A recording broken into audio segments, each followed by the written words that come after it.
Greetings, friends, and you are my friends.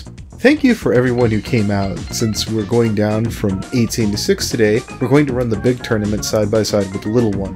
First, for the big tournament, it will be Lightning Bliss versus Scorcher and Manga kamen versus Quill. The good news is, if you only want to vote for the big guys, or the little guys, you don't have to do both. But you will need to vote for the entirety of one of the tournaments. For example, if you want to vote for the big show, you could vote for Lightning Bliss and Kamen, or Scorcher and Quill, or some combination thereof, provided one person is booked against the other. Now on to last week's tournament. Geeky Steven prevailed over Dulcet Tones, GameLink's Reviews prevailed over Midnight Chimes, misanthro by a very tight competition eked out a win over Event Horizon. Fatmanfalling hip-checked Razor Views to the curb. The Fox tricked the Spirit. Ryley the Upstart Miller prevailed over the Editor. And I have to admit I am shocked. Gray Silvermane drew his own victory over Mr. Left Turn. Last but not least, Spade decked Sharpwit to give us our final 8. Free reminder, you don't have to vote for the big name tournament to vote for the small named one. You will, however, need 4 names, and here are the matchups. Ryley Miller versus Geeky Steven, Tricky Fox versus Misanthro, GameLink's Reviews versus Fatmanfalling, Deckard Spade versus Gray Silvermane. 2 of these are grudge matches. Since I know GameLink's Reviews is friends with Razor, I assumed he'd want a crack at Fatmanfalling. Not to mention, Gray's fellow countryman fell to that dastardly miscreant Deckard Spade. Also, keep an eye out on Tricky and Misanthro, they're the 2 biggest heavy hitters in the tournament left, leaving Ryley to go heads up with Geeky to claim their spot in Analysis Infamy. You have 2 weeks from the time of the release of this video. Once again, thanks for everyone who voted, and shield this tournament. I love all of you guys, and good luck. Naturally, I'll be including some examples of everyone's work to help you decide with their links down below in the description. Packing! Congratulations! You've successfully planned out and paid for your trip's expenses. Now you need to start packing. It is imperative you bring the essentials, you know, like the toothbrush, hygiene needs, clothes, undergarments, etc. Normally for me, I tend to pack my large bag with all my needed items. Make a list, it helps you to keep track. However, if you're a cosplayer, it might be best to bring an additional bag to pack separately that you can take with you on your flight or car or whichever. Get in the bag, Blissy!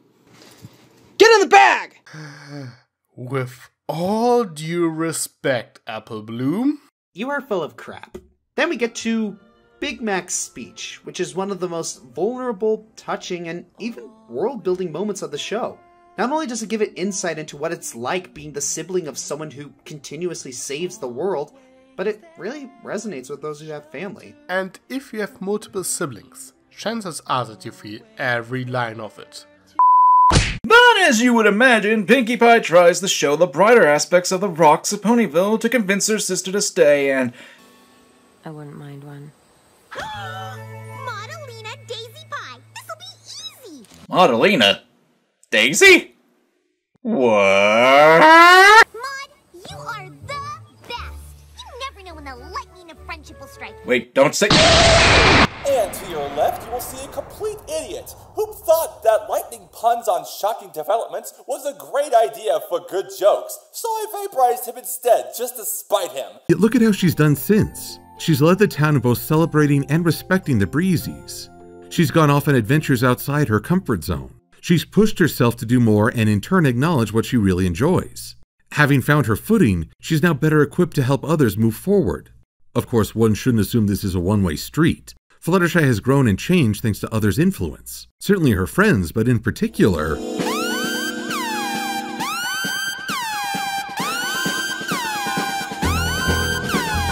Angel Bunny!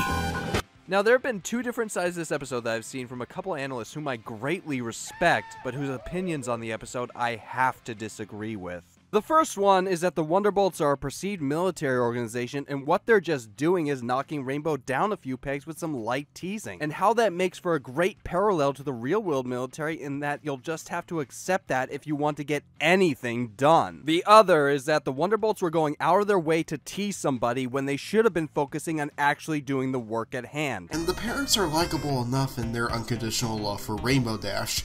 They have pretty much everything about her, right down to the apple she bit into with her first baby teeth. It's sweet, even if their love is really creepy.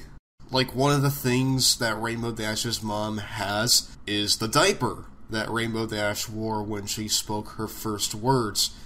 And Scootaloo trades her Ponyville saving headlines for the diaper, and then Scootaloo goes on to put that diaper in the scrapbook. It's really gross.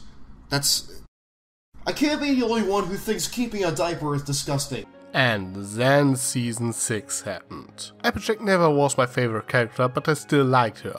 Season 6, however, showed little to no redeeming qualities for her. All episodes that feature her portray her in a negative way. Or can you tell me one moment in Season 6 that actually highlights Applejack's strengths?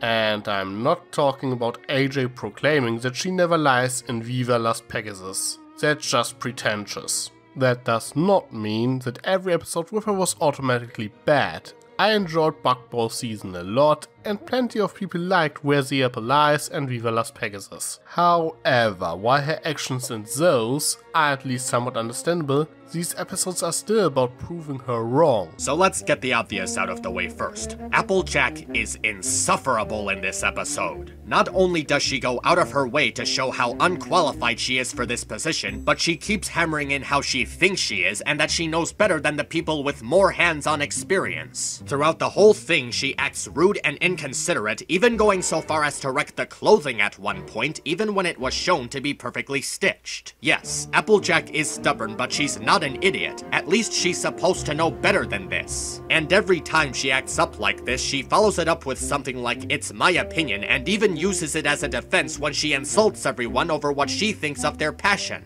Rainbow's parents are some of the sweetest characters I've seen on the show. Their love for their daughter is purely genuine, and it's very comedic. Everything they've collected that reminds them of Rainbow is simply hilarious, from the first apple that she's ever eaten all the way to her first diaper. It's just hilarious. It's also funny to see Scootaloo freak out that she's meeting the parents of her hero, and not only that, she gets to find out that they're just as big of fans of Rainbow Dash as she is. First, what's up with this inspirational poster? I mean, back in May the Best Pet win, she was unwilling to consider the potential upside of a tortoise. It strikes me as odd that she would take inspiration from one as a kid. Secondly, this quote. When the going gets tough, the tough don't notice because they have hard shells. Rainbow's ego is actually extremely fragile. Which would explain why she had such disdain for Tank in Season 2, but not why Scootaloo seems to think that this quote somehow applies to her. That's so Rainbow Dash. And I want you to think about this for a minute.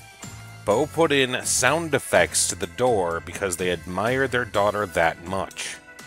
And this part of the episode sets you up for the cringe. If you experienced your parents being overbearing before, this really brings out the idea of it. However, if you see your parents as being overbearing, others may not see it exactly the same way. In most genres, there's a lot of die-hard fans out there. Scootaloo is actually a good parallel for this.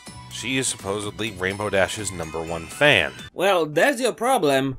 You don't use a glass bottle for it. Here.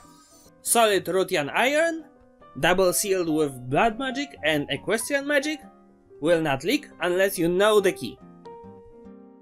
Is that a red lantern? Well, technically it's a red power battery, but I guess you can refer to it as a red lantern. Why would you have something like this? Well, for one thing, it makes a really nice source of heat during winter. Makes you save a lot on firewood. But on the other hand, have you ever seen me angry?